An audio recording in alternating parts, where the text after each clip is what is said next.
Hello everyone.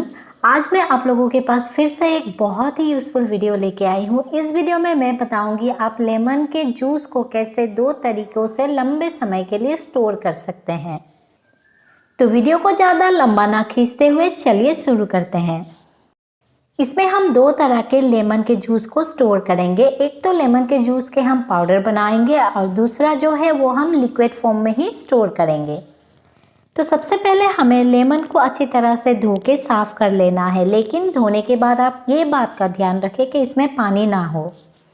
तो इसका जो जूस है इसे हम 6 से 7 महीने के लिए स्टोर करेंगे। तो इसमें अगर पानी रह जाए तो ये ख़राब हो जाएगी, हम स्टोर नहीं कर पाएंगे।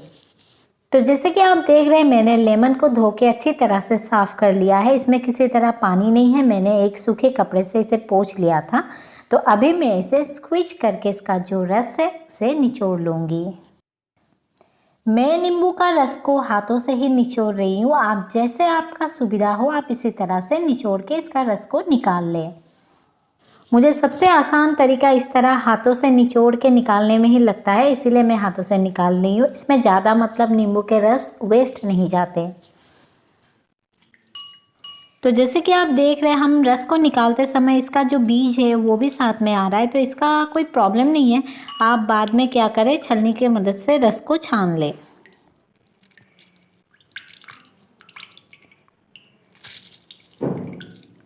रस को निकालते समय आपको 5 मिनट की मशक्क़त तो लगेगी, लेकिन इसके बाद जो 6 से 7 महीने की आराम भी आपको मिलने वाली है। बैकग्राउंड में हमारे बेबी थोड़ा तंग कर रही है, सॉरी इसके लिए।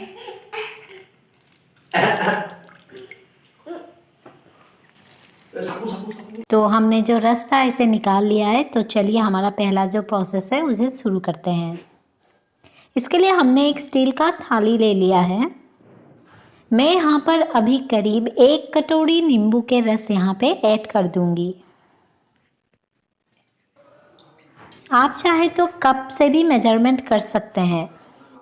तो मैंने यहाँ पे करीब 1 कटोरी नींबू का रस ऐड कर दिया है। आपने अगर यहाँ पे 1 कटोरी नींबू का रस ऐड किया है तो कम से कम आपको 3 से 4 कटोरी चीनी का ऐड करना है।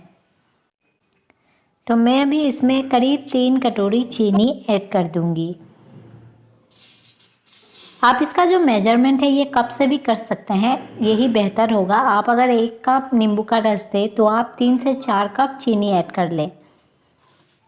चीनी को ऐड करने के बाद आप एक चीज़ का ध्यान रखें, आपको चीनी को ज़्यादा चलाना नहीं है। अगर आप चीनी को ज़्यादा चला देंगे तो ये गलने लगेगी। तो हमें जो चीनी को गलाना नहीं है, आप हल्का 1-2 बार बस चला दें ताकि जो रस है वो चीनी के साथ मिल जाए और इस तरह से आप इसे रख दें। तो आगे मैं इसके बारे में बताती हूँ। तो चलिए अभी हम सेकंड मेथड को देख लेते हैं। तो हमें इसका क्या करना है, हमें इसे आइस ट्रे में डाल के लेमन आइस क्यूब बना लेना है। इसे हम कम से कम 24 घंटे के लिए फ्रीज़र में रख देंगे। ये जो आइस क्यूब हम बना रहे हैं इसे हम 6 से 7 महीने तक यूज़ करेंगे, और हम जब भी इसे यूज़ करेंगे हमें ऐसा लगेगा कि अभी अभी फ्रेश नींबू के रस को हम निकाल के यूज़ कर रहे हैं। तो जैसे कि आप देख रहे हैं हमने जो नींबू के रस और चीनी को मिला के रखा था ये 2 दिन बाद कुछ इस तरह दिखने लगा है। देखिए ये कुछ हद तक सूखने लगी है, पूरी तरह नहीं सूखी है लेकिन कुछ हद तक सूखने लगी है। तो इसे बनाते समय आप एक बात का ज़रूर ध्यान रखें, आप चीनी को मिक्स करने के बाद आपको ना इसे धूप में सुखाना है ना ही इसे फ्रिज में रखना है। इसे आप नॉर्मल रूम टेम्परेचर में ही रखेंगे और हो सके तो फ़ैन को चला देना है। आप इसे नॉर्मल रूम टेम्परेचर फ़ैन के नीचे ही रखना है और इसी तरह से ये बन जाएगी। इसे बनने में कम से कम 4 से 5 दिन तो लगेंगे, लेकिन जब बनेंगे आप खुद देखिए ये किस तरह दिखेगी। तो ये 4 दिन के बाद आप देख सकते हैं हमारे जो चीनी है ये पूरी तरह से जो नींबू का रस है इसे सूख लिया है और ये पूरा पहले जैसा बन चुका है। अभी हमें क्या करना है, इस चीनी को हम मिक्सर ग्राइंडर में डाल के ग्राइंड कर लेंगे। आप जब बनाएंगे इसे आप खुद चीनी को थोड़ा चख के देख सकते हैं, ये पूरा खट्टा हो चुका होगा। इसी के साथ और एक बात मैं शेयर करना चाहती हूँ, आप जब चीनी को इस तरह से रखेंगे 1 से 2 दिन बाद आपके जो चीनी है वो कुछ गला गला सा रहेगा, तो आपको नर्वस नहीं होना है कि हमारा जो चीनी है वो गलने लगा है, इस तरह सूखेगा नहीं। ये टाइम के साथ साथ खुद ब खुद सूखने लगेगा। और अगर फिर भी नहीं सूख रहा है तो आप चाहे तो थोड़ी बहुत और चीनी भी ऐड कर सकते हैं। तो अभी हम इस तरह से इसे पाउडर बना लेंगे और इस पाउडर को जो है ना, इसे हम अगर एयरटाइट कंटेनर में स्टोर कर देंगे, आप 6-7 महीना आराम से इसे यूज़ कर सकेंगे। और आपको जब भी शिकंजी वगैरह बनाना हो, शरबत वगैरह बनाना हो, आप इसमें से 2 चम्मच मिलाइए पानी में, आपका जो शिकंजी है वो रेडी है। आपको एक्स्ट्रा कोई नींबू का फ्लेवर या नींबू वगैरह डालने की कोई ज़रूरत नहीं है, क्योंकि पूरे नींबू का रस इस चीनी ने सोख करके रखा है। तो ये जो मेथड है आपको कैसा लगा हमें कमेंट सेक्शन में ज़रूर बताइएगा। और अगर आपको ये वीडियो थोड़ी भी यूज़फुल लगे तो हमारे चैनल को सब्सक्राइब करना ना भूलें। हम अपने व्यूअर्स को कभी भी मिसगाइड नहीं करते हैं, हम अपने चैनल में इसी तरह के यूज़फुल वीडियोस लाते रहते हैं जो आपके लिए काफ़ी हेल्पफुल होती है। आप देख सकते हैं हमारा जो पाउडर है नींबू का वो रेडी हो चुका है। तो चलिए अभी नेक्स्ट प्रोसेस देखते हैं। तो 24 घंटे के बाद हमारे जो आइस क्यूब है वो रेडी हो चुके हैं। तो जैसे कि आप देख रहे हैं, अब मैं इसे डीमोल्ड कर लूँगी।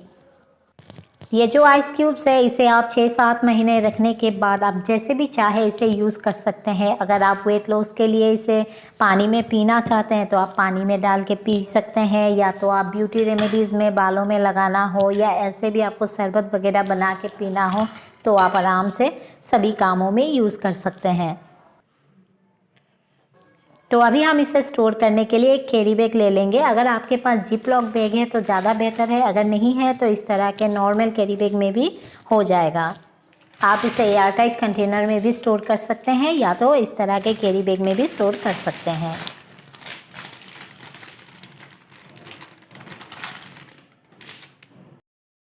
तो इस आइस क्यूब को हम फ्रीज़र में स्टोर करेंगे। बहुत लोगों का ये क्वेश्चन रहता है कि हमें इसे फ्रिज में स्टोर करना है या फ्रीज़र में स्टोर करना है। तो आपको इसे फ्रिज में स्टोर नहीं करना है, आपको इसे फ्रीज़र में ही स्टोर करना है।